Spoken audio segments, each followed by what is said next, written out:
চলবে এরকম একটা হিন্দু ছেলে আমার গরু আছে বাড়িতে 15টা আমি টাকা ইনভেস্ট করে নিয়ে এসে গরু কিনেছি গরুটা কিনে নিয়ে এসে আমি গরুটা এখন বাড়িতে আছে জিজ্ঞাসা করতে এসেছিলাম জিজ্ঞাসা করে ঠিক আছে জিজ্ঞাসা করতে এসেছিলাম বলেছে যে হাট হ্যাঁ হবে তোরা গরু নিয়ে আয় সেজন্য একটা নিয়ে এসেছি আপনারা যদি বলুন যে চলে যেতে তাহলে আমরা চলে যাবো। এবার আমি একটা কথা জিজ্ঞেস করি তোমার, এটা তোমাদের ভগবান তো? আচ্ছা ভগবান গোমাতা সব মানছি আমি। সব মানছো, তাহলে কিভাবে তোমরা এই জয় করতে নিয়ে আসছো? সরকার মানা করেছে তো? হ্যাঁ না, আমি ক্লাবের গল্পে যাচ্ছি না, ক্লাব কিন্তু পরে কারোর বাঁচাবে না। সরকারের রায়ের উপরে কি কোনো রায় হবে? তাই সরকার কি বলেছে এটা গোমাতা তো, তোমরাও জানো গোমাতা, তাই তুমি কি স্বার্থে আনলে? তুমি ওই ক্লাব তোমার বাঁচাবে?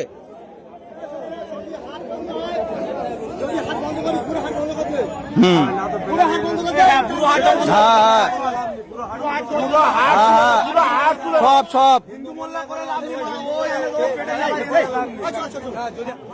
কোথায় ধরে বলবি তো? উড়েল থেকে গাড়ি লোড করে গরু আনা হচ্ছিল, আমার পুকুরে ধরে বলছে 2,000 টাকা লাগবে তবে গরুর গাড়ি ছাড়বো।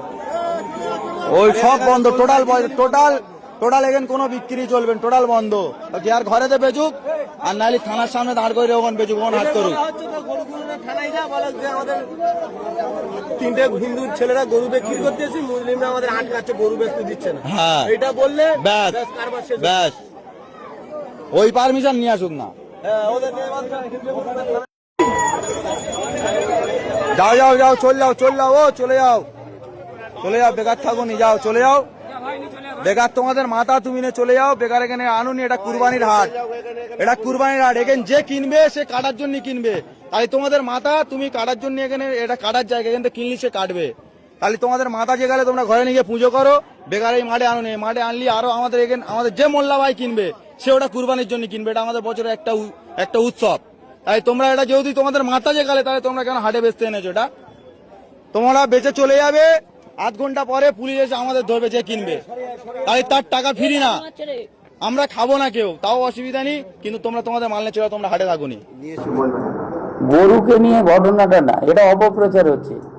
যেখানে বৈধ যে সমস্ত হাটগুলো ছিল, যেখানে লাইসেন্স যাদের পেয়েছে বা যেখানে গরু বিক্রি করার গভর্নমেন্টের স্বীকৃতি ছিল, সেইগুলো ছাড়া যে অবৈধভাবে চতুর্দিকে যে হাট তৈরি করে গরু বিক্রি হচ্ছে সেইগুলোর জন্য বারণ করেছে।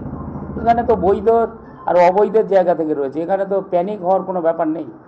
সামনে কুরবানি ঈদ আসছে, মুসলিমদের একটা ধর্মীয় অনুষ্ঠান, তো বিজেপির তরফ থেকে কি বার্তা থাকবে আপনাদের তরফ থেকে? বিজেপির তরফে এখানে আমরা, আমাদের যশস্বী প্রধানমন্ত্রী বলেছেন সবকা সাথ সবকা বিকাশ, এখানে কোনো ধর্মের কোনো ব্যাপার নেই, তো আমরা ধর্মের বিভাজন নিয়ে কথা বলছি কেন? প্রত্যেকটা মানুষ তার স্বাভাবিকভাবে তার ধর্মাচরণ করবে, এটাই স্বাভাবিক। ভারতীয় জনতা পার্টি পশ্চিমবঙ্গে এসছে, কোনো হিন্দু ভাই আজ পর্যন্ত গভর্নমেন্ট তৈরি হয়েছে কাউকে মেরে তাড়িয়ে দিয়েছে? কাউকে মেরেছে না, কাউকে তাড়িয়ে দিয়েছে? এখানে যে যেমনভাবে জীবনযাপন করছে, ধর্ম আচরণ করছে, কেউ বৌদ্ধ, কেউ জৈন, কেউ হিন্দু, কেউ মুসলমান, তার ধর্ম নিয়ে সে থাকবে, সে তার ধর্মাচরণ করবে, এতে তো কোনো সমস্যা নেই।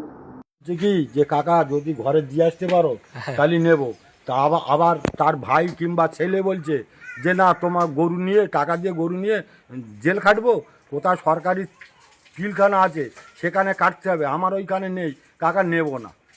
হ্যাঁ, আমার এই গরুটা বিক্রি করা গরু, এখন ফোন করছি বলছে কাকা তুমি টাকা আমারে মানে রিটার্ন করে দাও, এই গরুটা আমি নেব না, আমি গরু নিয়ে কি মানে টাকা দিয়ে গরু আমি নিয়ে যাব, নিয়ে গিয়ে আপনার মানে আমরা 6 মাস জেল খাটবো, জেল প্লাস 1000 টাকা জরিমানা সরকার ঘোষণা করেছে, তাহলে তারা ভয় তার আসছে না। এখন ফোন করি, ফোন তোলে না, বলে তোমার ভালো লাগলে তুমি পয়সা আমার ফেরত দেবে, না হলে না দেবে। হ্যাঁ, মানে 85,000 টাকার গরু আমাকে দিয়েছে 3,000, কাকা বুধবারে দেব, তার আগে ঘোষণা হয়ে গেছে। হ্যাঁ, এখন আর টাকা দিচ্ছে না, আমরা এখন বহুত অসহায়, বহুত অসহায়। হ্যাঁ, কি সমস্যা হচ্ছে? আপনি তো রান্না করছেন দেখছে, আপনাদেরও গরু আছে? হ্যাঁ, আমরা কটা তুলেছে, বসে বসে চলে না সংসার, তো টাকা ইয়ে করে নে গরু তুলেছে, তুলে আর এখন বিক্রি হয় না, আমরা কি করে দিনা মেটাবো?